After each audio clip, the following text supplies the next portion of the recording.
কোরআনে কারীম সূরা হাদীদের 25 নম্বর আয়াতে আল্লাহ পাক বলছেন, তেলাওয়াত শুনলে মজা লাগবে না? একটু আল্লাহু আকবার বলতে পারবেন? লাকাদ আরসালনা রুসুলানা বিল বাইনাতি ওয়া আনজালনা মা'আহুমুল কিতাবা ওয়াল মিজান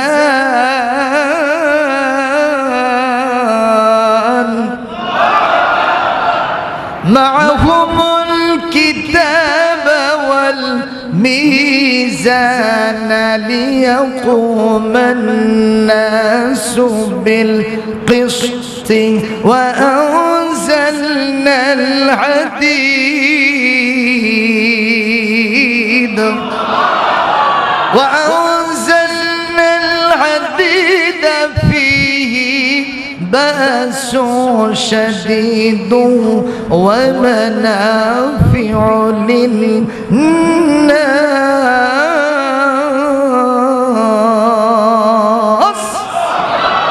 আরো বলেন আল্লাহু আকবার। আমার আল্লাহ পাক বলেন, এই পৃথিবীতে আমি আমার রাসূলদেরকে 4টা জিনিস দিয়ে পাঠাইছিলাম। জোরে কোন কয়টা? আরো জোরে, জোর হলো না। 4টা জিনিস দিয়ে পাঠাইছিলাম। 1 নম্বর, আমার রাসূলদের সাথে আমি দিয়েছিলাম লাকাদ আরসালনা রাসূলানা বিল বায়িনাত। বায়িনাত হলো আল মুজিজাতুল ওয়াজিহাতুদ দালালাত। আল্লাহর নবী এই পৃথিবীতে আল্লাহ পাক তার নবীদেরকে পাঠাইছিলেন মুজিজা দিয়া। মুজিজা হলো অলৌকিকত্ব, যার মোকাবেলা সমকালীন যুগের অপোজিশন পার্টি, বিরোধী দল যারা ছিল, যার মোকাবেলা তারা কেউ করতে পারে নাই। এইরকম মুজিজা সব নবী রাসূলের উপরে ছিল, আমার নবীর উপরে ছিল কিনা? কথা কয় না?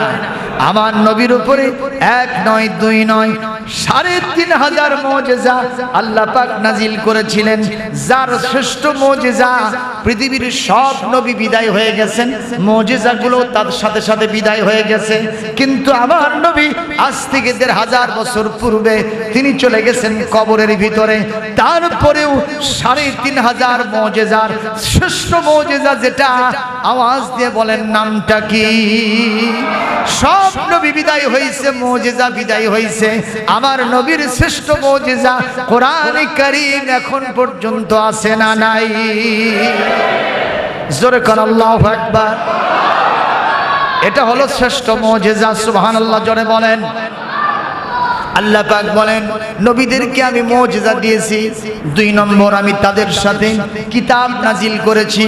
কিতাব দিলাম, মুজিজা দিলাম নিয়োগপত্র হিসেবে, কিতাব দিলাম শাসনতন্ত্র কনস্টিটিউশন সংবিধান হিসেবে। আর 3 নম্বর, আমি তাদের সাথে দিয়েছিলাম মিজান। মিজান মানে দাড়িপাল্লা, মিজান মানে নেকটি, মিজান মানে ওজনের যন্ত্র। তার মানে মিজান হলো দাড়িপাল্লা, ন্যায় বিচারের প্রতীক। আমি নবীদেরকে ন্যায় বিচার করার জন্য দাড়িপাল্লা প্রদান করেছিলাম। জোরে কোন সুবহানাল্লাহ। আর সর্বশেষে আমি নবীদের সাথে লোহা পাঠিয়ে দিয়েছিলাম। কেন লোহা দিলাম? উদ্দেশ্য হলো এই লোহা দিব এই কারণে যাতে অস্ত্র তৈরি করা যায়। যারা আমার নবীর বিরুদ্ধে চলবে, কোরআন সুন্নাহর কথা মানবে না, ইসলামের জন্য মুসলমান দাবি করবে অথচ ইসলাম বিরোধী কাজ করবে, এইরকম 50-50 কখনো করতে সুযোগ দেওয়া যাবে না। যারা চুরি করবে, যারা ডাকাতি দিবে, যারা মানুষ হত্যা করবে, যারা মদ খাবে, যারা জেনা ব্যভিচার করবে, তাদের শাস্তি যেন এই লোহা দিয়া ডান্ডা মেরে ঠান্ডা করা যায়, এজন্য নবীদের সাথে আমি আল্লাহ অস্ত্র পাঠাইয়া দিয়েছি। জোরে কোন সুবহানাল্লাহ। আরো জোরে কোন সুবহানাল্লাহ। কোন সমস্যা চলবে?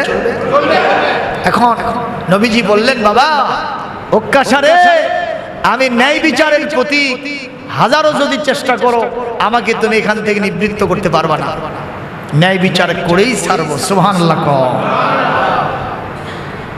আচ্ছা আচ্ছা, আল্লাহর নবী হাজারো সাহাবীর সামনে জনকীর্ণ সমাবেশ, আস্তে করে তিনি তার শরীরের কাপড়গুলো খোলা শুরু করছেন। ফেরেশতা মণ্ডলী তাকায় দেখতেছে, আর আমার আল্লাহ হাসতেছে। সুবহানাল্লাহ। ফেরেশতারা কয়, আল্লাহ আপনার নবীকে উলঙ্গ করে কাপড় চোপড় খুলে এখন পেটন দেবে, আঘাত করবে, আর আপনি হাসতেছেন মানে? বলে এর ভিতরে একটা কিন্তু আছে। সুবহানাল্লাহ। আল্লাহর কি আছে এর ভিতরে? জোরে বলেন কি আছে? কিন্তু আছে, তোমরা বুঝবা না। ফেরেশতারা কাঁদতেছে, আরশ কাঁদতেছে, গাছপালা তুরলতা কাঁদতেছে, সাহাবীরা সবাই বসে কান্নার রোল ফেলে দিয়েছে। মারহাবা। কিন্তু হাসে কে? জোরে বলেন। আমার নবীও মনে মনে হাসতেছে, যাক একটা ন্যায় বিচার করতে পারলাম। সুবহানাল্লাহ। দুনিয়ার প্রধানমন্ত্রী প্রেসিডেন্টের চাইতে আমার নবীর মর্যাদা বেশি না কম? জোরে কম। কিন্তু আমাদের দেশের যদি একটা আতি নেতা পাতি নেতার সামনেই অভিযোগ দায়ের করা যায়, ওর কন্টাক্ট জান থাকতে ওর খবর করে দেবে। জোরে কন ঠিক কিনা? কিন্তু নবীজি তা করেন নাই। সুবহানাল্লাহ। নবীজি বলতেছেন, সাহাবীরা তাকায় দেখো আমি কিভাবে ন্যায় বিচার করব। জোরে কোন আলহামদুলিল্লাহ। আল্লাহর নবীর হাতের ভিতরে, ভাইজান চলে যাবেন থাকেন, আমাদের নবী উক্কাশার হাতের ভিতরে ছুরিটা দিলেন। আল্লাহর নবী আস্তে করে তার কাপড়টাকে জালু আফরোজ করলেন, উন্মুক্ত করলেন। সাহাবীরা মনে মনে বলতেছে, হা নবীর হাতে গড়া সাহাবী রে, জীবনে অনেক আঘাত থেকে নবীজিকে বাঁচাইছে, আর জীবনের শেষ মুহূর্তে নবীকে আঘাত দিয়ে ঈমান হারা হচ্ছে, জাহান্নাম কিনে নিচ্ছে, আর জান্নাতটাকে হারাম করতেছে। উক্কাশা তোমার কিসমত বড় খারাপ। নাউজুবিল্লাহ। এইবার উক্কাশা হাতের ভিতরে ছুরিটা নিয়ে হাসতেছেন, সবাই কাঁদতেছে, আল্লাহ হাসতেছে আর উক্কাশা হাসতেছে। সুবহানাল্লাহ। আল্লাহু আকবার। আল্লাহর নবী দাঁড়িয়ে আছেন, উক্কাশা এই মুহূর্তে ওখান থেকে এক দৌড়ে আমার নবীর কাছে এসে নবীকে বুকের সাথে জড়িয়ে ধরেছেন, হাতের ছুরিটা হুত্তি করে ফেলে দিয়েছেন, আর নবীজিকে বুকে মুখে কপালে চুমু খাইতেছেন। আল্লাহর নবী বলতেছেন, উক্কাশা তুমি তো চাইলে আমার পাঁজরে আঘাত দিয়ে আমারে প্রতিশোধ দিবা, কষ্ট দিবা, এইরকম কেন করতেছো? তাড়াতাড়ি আঘাত দাও, ছুরিটাও বা কেন ফেলে দিলা? উক্কাশা বলতেছে, ইয়া রাসূলুল্লাহ, ইয়া হাবিবাল্লাহ,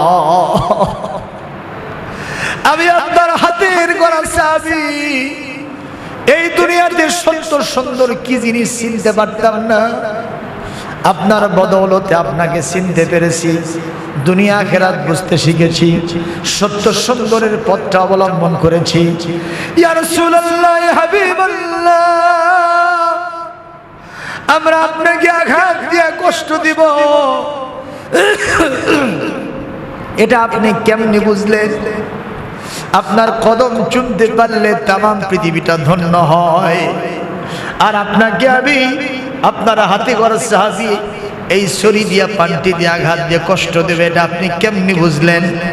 তাহলে এতক্ষণ ধরে তুমি এই সব কথা কেন বললে? তাড়াতাড়ি বলো। বলি, ইয়া রাসূলুল্লাহ, ইয়া হাবিবাল্লাহ, একদিন আমি শুনেছিলাম আপনি বলেছিলেন যদি কেউ মহব্বতের সাথে আমার শরীরের সাথে নিজের শরীরটা একটু ঘর্ষণ দিতে পারে, যদি কেউ মহব্বতের সাথে আমার মোহরে নবুয়তে একটাবার চুমু দিতে পারে, আমার বুকে মুখে চুমু খাইতে পারে, আল্লাহ পাক তার জীবনের সব গুনাহ খাতা মাফ করে দেবে, জাহান্নামের আগুন হারাম করে জান্নাত ওয়াজিব করে দিবে।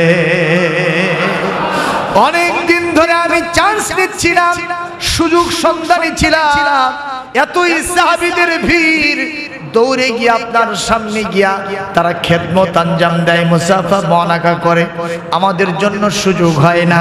আজকে আমি একটা বিদায়ের দিনে তিনবার যখন আহ্বান করেছেন আমি চান্সটা গ্রহণ করলাম, আমি একটু সুবর্ণ সুযোগ গ্রহণ করলাম।